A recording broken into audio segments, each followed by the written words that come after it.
Taiwan का लक्ष्य है डिफेंस, लेकिन इसके साथ ही ताइवान ने अपने मिसाइल सिस्टम की ताकत दिखाते हुए उसका भी प्रदर्शन किया है। इस मिसाइल प्रणाली सिस्टम का नाम स्काईबो 3 है, जो सतह से हवा में मार करने में सक्षम है। चीन के युद्धाभ्यास और जंग की धमकियों के बाद से ही ताइवान भी लगातार अपनी सैन्य ताकत का न सिर्फ प्रदर्शन कर रहा है, बल्कि चीन को मुंहतोड़ जवाब देने की तैयारियों में भी जुट गया है।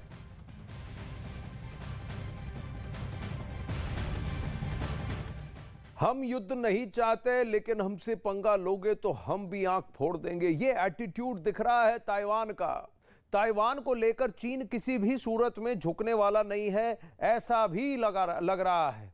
इसको लेकर वो किसी भी हद तक जा सकता है, क्योंकि चीन का स्टेटेड ऑब्जेक्टिव है ताइवान पर संप्रभुता, तभी उसका वन चाइना आइडियल जो है वो सिद्ध होगा। लेकिन इन सबके बीच अमेरिका ने चीन की सारी हेकड़ी तब निकाल दी जब अमेरिकी संसद की स्पीकर नैन्सी पेलोसी ने ताइवान का दौरा किया था। वो टचडाउन शी जिनपिंग को बहुत महंगा पड़ा है। आसमान में ड्रैगन को पटखनी, अमेरिका से बिना युद्ध हारा चीन।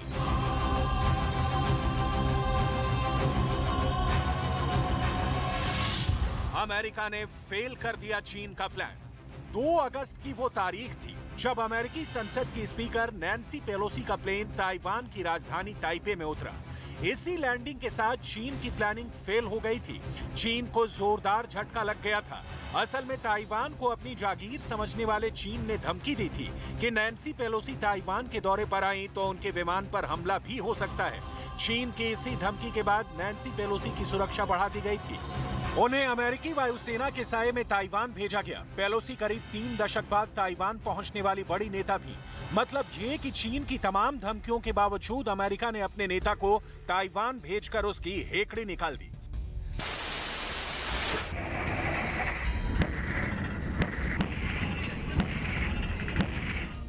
अमेरिका के लिए नैन्सी पेलोसी को ताइवान भेजना उतना आसान नहीं था, क्योंकि साउथ चाइना मॉर्निंग पोस्ट की खबर के मुताबिक चीन ने पेलोसी के विमान को टारगेट करने के लिए पूरी तैयारी कर रखी थी।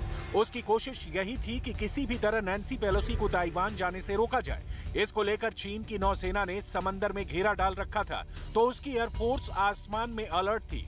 खबर के मुताबिक चीन ने इसके लिए इलेक्ट्रॉनिक वॉरफेयर एयरक्राफ्ट जैसे कि J-16D और जंगी जहाजों का इस्तेमाल किया था। उसका मकसद यह था कि किसी भी तरह पेलोसी के एयरक्राफ्ट को ट्रैक किया जाए।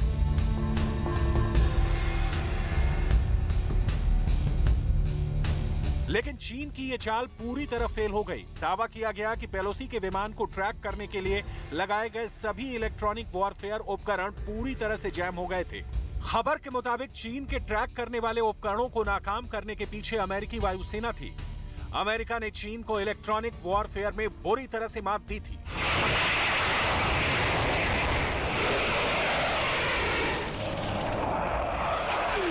चीन की धमकी के बाद सबको आशंका हुई थी कि कहीं सच में किसी तरह का हमला ना हो जाए, जिसके बाद अमेरिकी सेना के एयरक्राफ्ट स्ट्राइक ग्रुप को पेंटागन की तरफ से पेलोसी की सुरक्षा के लिए भेजा गया था और दावा किया गया कि इसी ग्रुप ने चीन के सैन्य उपकरणों को फेल कर दिया। सिर्फ इतना ही नहीं, पेलोसी के प्लेन के लिए एक खास रास्ता भी तय किया गया था। उनके प्लेन ने ताइवान जाने के लिए मलेशिया से उड़ान भरी और पहले वो इंडोनेशिया की तरफ गया। इसके बाद इंडोनेशिया के उत्तर की तरफ फिलीपींस से होते हुए ताइपे पहुंचा। दावा किया गया कि अमेरिका की इस तरकीब से समंदर में तैनात चीनी नौसेना के जहाज इस फ्लाइट का पता तक नहीं लगा पाए थे।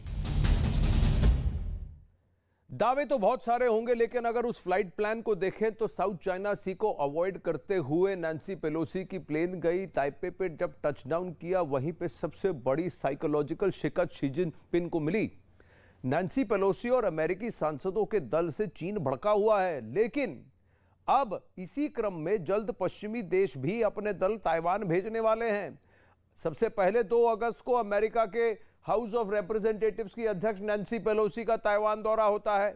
नैन्सी ने ताइवान के लोकतंत्र को अपना समर्थन जताया, इससे चीन भड़क उठा। फिर 14 अगस्त को फिर से अमेरिका के 5 सांसदों का एक दल ताइवान पहुंचा। सांसदों ने ताइवान के प्रति अपनी एकजुटता दिखाई, इससे भी चीन को मिर्ची लग गई।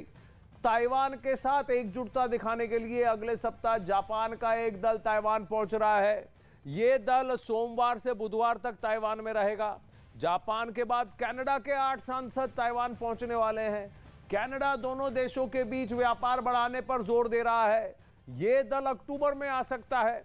वहीं जर्मनी से भी 2 अलग अलग दल ताइवान पहुंचने वाले हैं जो अक्टूबर में आ सकते हैं।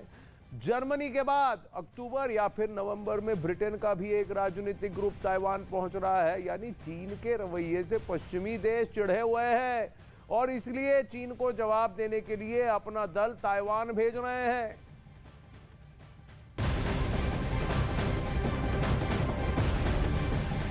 बड़ी खबर अब आपको चीन और ताइवान से जुड़ी एक और खबर हम दिखाने जा रहे हैं। ब्रिटेन को चीन ने अमेरिका का साथ ना देने की चेतावनी दी है। चीन ने साफ तौर पर कहा है कि ताइवान की आजादी का मतलब युद्ध है। चीन ने यह सीधी धमकी ब्रिटेन को ताइवान विवाद से दूर रहने और अमेरिका का इसमें साथ ना देने के लिए दी है।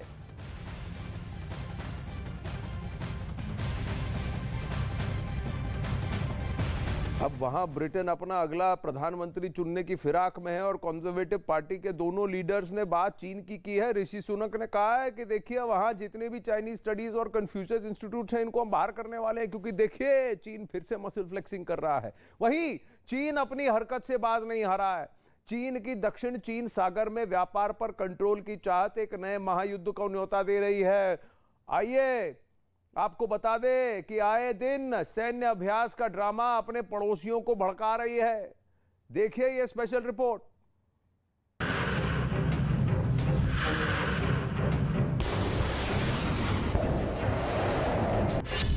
ड्रिल बहाना, मकसद डराना। चीन आए दिन महासागर में ड्रिल के नाम पर मनमानी कर रहा है, फिर चाहे वो पीला सागर हो या फिर दक्षिण चीन सागर। सैन्य अभ्यास के नाम पर चीन कभी भी यहाँ व्यापारिक जहाजों को रोक देता है। इस वक्त भी चीन पीला सागर और दक्षिण चीन सागर में सैन्य अभ्यास कर रहा है। बड़ी बात यह है कि पीला सागर के बाद अब दक्षिण चीन सागर के भी कुछ हिस्सों में आने जाने की पाबंदी लगा दी गई है। पीला सागर में अभ्यास शुक्रवार शाम 5 बजे तक चलेगा, तो दक्षिण चीन सागर में शुक्रवार 1 बजे तक चलेगा। चीन के इस युद्ध अभ्यास से इस क्षेत्र से होने वाले व्यापार पर गहरा असर पड़ेगा, करोड़ों का नुकसान होगा और चीन की मंशा भी यही कि यहाँ से होने वाले व्यापार पर उसका कंट्रोल हो। इस ड्रिल से ताइवान, दक्षिण Korea, Japan, Vietnam, Philippines, Indonesia, Malaysia पर सबसे ज्यादा असर पड़ेगा, जो कई बार चीन की ड्रिल का विरोध भी जता चुके हैं, लेकिन चीन पर कोई असर नहीं पड़ा। चीन का मिशन महासागर। चीन समंदर में अपनी धाक जमाना चाहता है, समंदर का राजा बनना चाहता है। उसकी हसरत है कि उसका समंदर में फुल कंट्रोल हो। पीला सागर से लेकर दक्षिण चीन सागर और हिंद महासागर से लेकर प्रशांत महासागर तक अपना सिक्का चाहता है, ताकि उसकी इजाजत के बिना यहाँ कुछ भी ना हो। यही बात स्वतंत्र व्यापार समर्थक देशों को नागवार लगती है। चीन के इस मिशन के खिलाफ पूरी दुनिया से आवाज उठ रही है।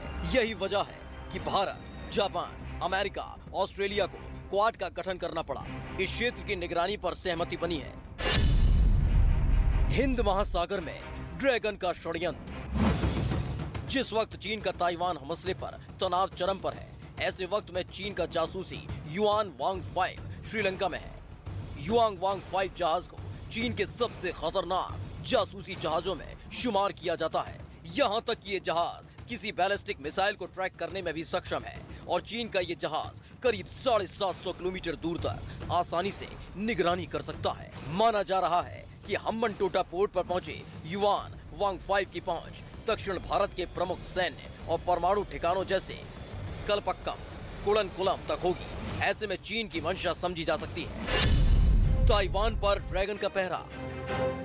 वहीं ताइवान पर ड्रैगन का पहरा 24 घंटे है। ताइवान का दावा है कि चीन के 5 जंगी शिप और 17 एयरक्राफ्ट लगातार ताइवान के चक्कर लगा रहे हैं। उनकी हर हरकत पर चीन की नजर है। इसमें सुखोई 30 जंगी जहाज, 3 Shenyang J-11 fighter jet median line के करीब चक्कर लगा रहे हैं। ताकि एक इशारा मिलते ही बिना देर किए हमला शुरू किया जा सके।